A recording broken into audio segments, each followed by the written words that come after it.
성경의 숲을 걷다. 오늘은 레위기 15장입니다.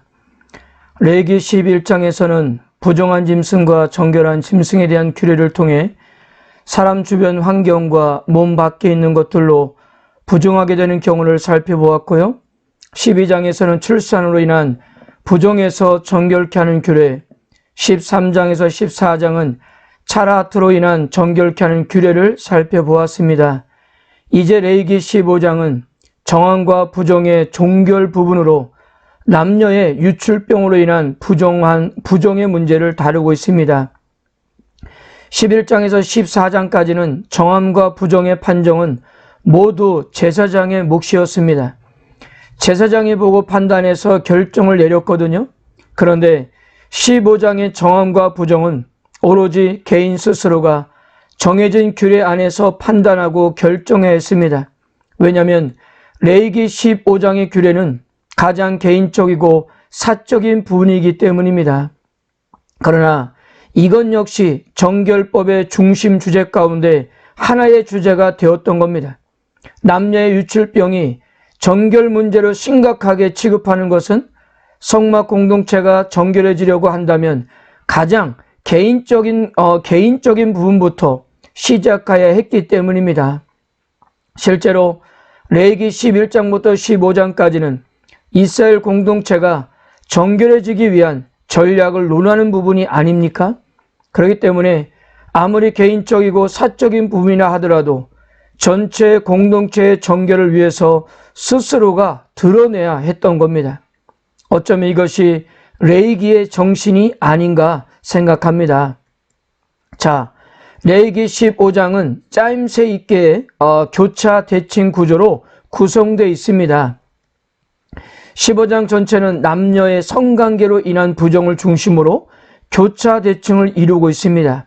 그래서 18절을 중심으로 전반부와 후반부로 나누면 2절에서 17절까지 전반부로 남성의 유출병에 대한 규례를 설명하고 있습니다.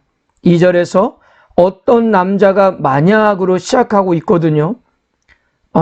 여기서 누구든지가 바로 남성을 지칭하고 있기 때문입니다. 그리고 19절에서 30절까지 후반부로 여성의 유출병에 대해서 설명하고 있습니다. 19절 보면 어떤 여자가 만약으로 이렇게 시작합니다. 그리고 부정을 가리키는 단어 탐해가 전반부와 후반부에 정확하게 15번씩 언급되어 있습니다. 이렇게 짜임새 있게 레위기 15장은 그렇게 구성되어 있는 겁니다. 자, 그렇다면 15장에서 소개되고 있는 유출병은 구체적으로 무엇을 두고 하는 말일까요? 시브리어로 자보라고 하는데요. 남녀의 몸에서 흘러나오는 피나 고름을 가리킵니다. 그래서 남녀의 비정상적인 유출은 남자의 경우는 성병과 임질, 그리고 오늘날의 비뇨기과 질환이 여기에 해당이 됩니다. 여자의 경우의 비정상적인 유출은 주로 부인과 질환을 두고 하는 말입니다. 그래서 비정상적인 유출일 경우, 특히 남자들의 경우는 5절에서 11절까지 매우 강력하게 관리를 했습니다. 당시 이스라엘 백성들은 지금 우리들 같이 속옷을 입는 것이 습관화되어 있지 않았습니다. 제사장들 외에는 속옷을 거의 입지 않았다고 보면 되겠어요? 그래서 성병이 전염성이 강하기 때문에 당시 상황에서는 전염을 예방하고자 하는 최고의 조치였던 것 같습니다. 당시 공동체 안에서도 성적으로 문란한 사람들도 분명히 있었을 겁니다. 실제로 이스라엘 백성들이 가나안 땅에 들어가서 바알 신전에서 이루어지는 제사 때문에 타락하지 않았습니까? 바알은 풍요와 다산을 준다는 농업신이었고 그것을 빌미로 신전의 여사제와 몸을 섞었습니다. 호세아서에 가면 더욱 기가 막힙니다. 당시 바알 종교가 주관하는 다산 축제가 봄에 있었던 모양이에요. 젊은 남녀를 대상으로 한 다산 축제는 이스라엘을 성적인 문란으로 물들였습니다. 이걸 보면 이스라엘 백성들이라고 해서 모두 정결했던 것은 아니었다는 거예요. 성적으로 문란한 사람이 있었으니 성병과 같은 유출병이 생기는 것은 어쩌면 당연한 거였습니다. 오늘날도 이 문제는 심각합니다. 많은 성병이 사람의 삶을 갉아먹고 있기 때문이에요. 어떤 이들은 이런 현실을 눈 감고 의학과 약의 기대는 잘못된 풍조를 따르고 있습니다. 많은 성병 가운데 특히 후천성 면역 결핍증을 유발하는 병원체가 세상에 떠다니고 있다는 것을 결코 가볍게 여겨서는 안 됩니다. 이런 병이 만연하든 말든 동성애자의 인권을 차별하지 않아야 한다는 게 무엇이 있는지 잘 모르겠으나 인류 전체의 건강이 그 위에 있는 가치인 것만은 너무나도 분명해 보인다는 사실입니다. 그러면 남녀의 정상적인 유출은 무엇일까요? 남자의 경우는 16절에서 설정한다는 표현은 몽정을 두고 하는 말이고요.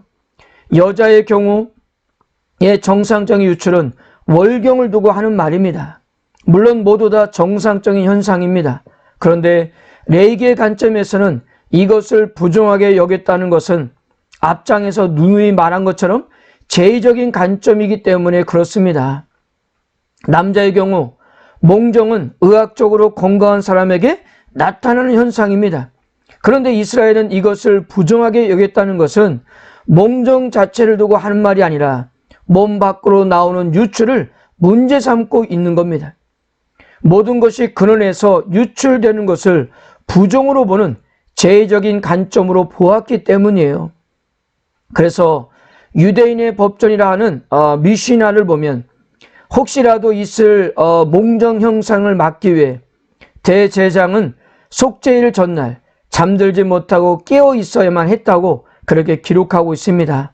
그러니까 그 자체가 부정하다고 하는 것이 아니라 의식적인 입장에서 부정하게 보고 있는 겁니다.